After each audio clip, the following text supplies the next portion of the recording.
வணக்கம் நண்பர்களே. உங்கள் தொழிலில் பல சாதனைகள், பல வெற்றிகள் அடையணும் அப்படிங்கிற ஒரு காரணத்துக்காக உருவாக்கப்பட்ட இந்த ப்ரோக்ராம் பேர் ஒரு உண்மையான தொழில் முனைவோர். இந்த 100 நாள் ப்ரோக்ராமில் 3ஆம் நாள் இன்னைக்கு நம்ம பார்க்க போகிற விஷயம் என்ன அப்படின்னா மார்க்கெட்டிங்.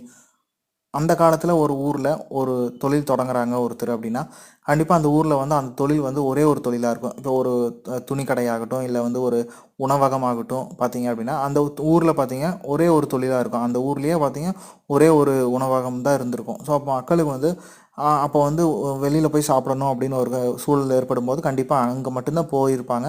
ஸோ அவங்களுக்கு வந்து அந்த பிஸ்னஸ் செஞ்சுட்டு இருந்தவங்களுக்கு ஒரு மார்க்கெட்டிங் அப்படிங்கிற ஒரு விஷயம் தேவைப்படாத ஒரு விஷயமா இருந்துச்சு. ஆனால் இப்போ இருக்கிற சூழ்நிலை அப்படி கிடையாது. ஒரே தெருவில் ஒரு 10 உணவகங்கள் இருக்கிறதுக்கான வாய்ப்புகள் இருக்குது. ஒரே தெருவில் ஒரு 100 துணிக்கடை இருக்குது.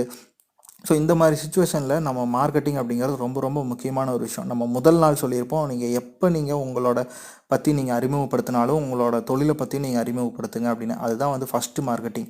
அதாவது உங்கள் தொழிலை பற்றி நீங்கள் மார்க்கெட் பண்ணக்கூடிய நீங்கள் அறிமுகம் செய்யும்போது இது வந்து உங்களோட தொழிலுக்கான மார்க்கெட்டிங்காகவும் அது மாறும். ஸோ மார்க்கெட்டிங் அப்படிங்கிறது ரொம்ப ரொம்ப முக்கியமான ஒரு விஷயம் தொழிலில்.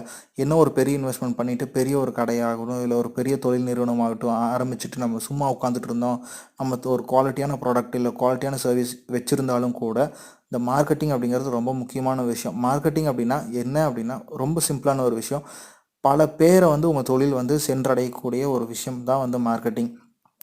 உங்கள் தொழிலில் உங்கள் ப்ராடக்ட்டை வந்து நீங்கள் ஒரு 100 பேர்த்துக்கிட்ட சொன்னீங்கன்னா கண்டிப்பாக அந்த 100 பேர்த்தில் ஒரு 2 நபர்களோ 3 நபர்களோ உங்களை தொழிலில் வந்து வாடிக்கையாளராக மாறுறதுக்கான வாய்ப்பு இருக்குது. ஸோ இந்த வந்து நம்ம 100 பேர்த்திட்ட சொன்னால் 2 பேர் கிடைக்கிறாங்க அப்படின்னா, நம்ம எப்போ வந்து ஒரு 1000 பேர்த்திட்ட சொன்னால் தான் வந்து ஒரு 20 நபர்கள் கிடைப்பாங்க. ஸோ ஒரு 1,00,000 பேர்த்திட்ட சொன்னால் தான் வந்து ஒரு 200 இல்லை 2000 நபர்கள் கிடைப்பாங்க. ஸோ இதை வந்து மனசில் வச்சுக்கணும்.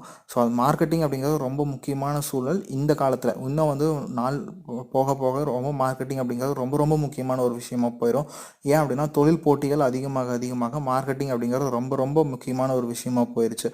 ஸோ மார்க்கெட்டிங்கில் பல விஷயங்கள் மார்க்கெட்டிங் இருக்கும்போது அந்த காலத்தில் வந்து பார்த்திங்க அப்படின்னா நியூஸ் பேப்பர், ரேடியோ இல்லை டிவியில் இருந்துச்சு. ஆனால் இப்போ பார்த்திங்க அப்படின்னா உங்கள் கையில் இருக்கிற மொபைல் வரைக்கும் மார்க்கெட்டிங் வந்துச்சு. நம்ம குழுவிலேயே பார்த்திங்க அப்படின்னா நம்மளை வாட்ஸ்அப் குழுவை உருவாக்கிக்கிற இன்னொரு காரணம் வந்து மார்க்கெட்டிங். அதாவது உங்களோட தொழிலை வந்து நீங்கள் மற்றவங்களுக்கு எப்படி மார்க்கெட் பண்ணலாம், இல்லை உங்களோட தொழிலை வந்து நீங்கள் மார்க்கெட் பண்ணுறதுக்கான வாய்ப்புகளை ஏற்படுத்துறதுக்கு கூட நம்மளோட வாட்ஸ்அப் குழு உருவாக்கப்பட்டது.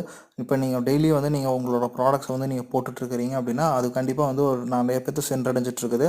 அவங்களுக்கு எப்போ வந்து உங்களோட தேவைகள் இருக்கோ அவங்க கண்டிப்பாக உங்களை வந்து அணுகுவதற்கான வாய்ப்புகள் நம்ம வந்து ஏற்படுத்திட்டு இருக்கிறோம். ஸோ இதுதான் வந்து மார்க்கெட்டிங்கு வந்து தொழிலில் வந்து ரொம்ப ரொம்ப முக்கியமான ஒரு விஷயம். என்ன ஒரு ப்ராடக்ட் ஆகட்டும், என்ன ஒரு சர்வீஸ் ஆகட்டும், குவாலிட்டியாக இருந்தாலும் எப்போ வந்து அதுக்கு தேவையான மக்களை போய் ரீச் ஆகுதோ அப்போ தான் வந்து அந்த மக்கள் வந்து உங்களோட கஸ்டமராக மாறுவாங்க. உங்களோட ப்ராடக்ட்டும் வந்து ஒரு சேல்ஸ் ஆகும். ஸோ வந்து மார்க்கெட்டிங் ரொம்ப ரொம்ப முக்கியமான ஒரு விஷயம். அந்த காலத்தில் தொழில் செஞ்சுட்ருக்கிறவங்க பழைய தொழிலை இன்னும் செஞ்சுட்ருக்கிறீங்க அப்படின்னா கண்டிப்பாக வந்து மார்க்கெட்டிங்கில் கவனம் செலுத்துங்க.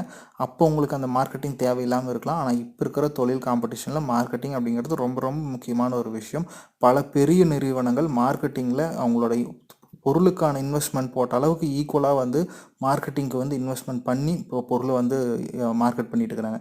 இப்போ நம்ம டிவிலெலாம் பார்த்தீங்கன்னா ஆட் அப்படின்னா ரொம்ப ரொம்ப காஸ்ட்லியான ஒரு விஷயமான ஒரு மார்க்கெட்டிங் வந்து செலவு அப்படிங்கிறது ரொம்ப ரொம்ப காஸ்ட்லியான இது. ஆனால் இருந்தாலும் அவங்க அதை செஞ்சுட்டு இருக்கிறாங்க அப்படின்னா நிறையா மக்களை ரீச் பண்ணணும் அப்படிங்கிற ஒரு காரணத்துக்காக தான் அதை வந்து செஞ்சுட்டு இருக்கிறாங்க.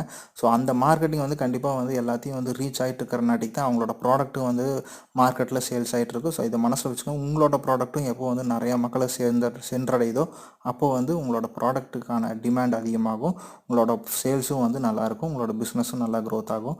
உங்கள் பிஸ்னஸ் வந்து மேலும் மேலும் வளர வாழ்த்துக்கள். நன்றி.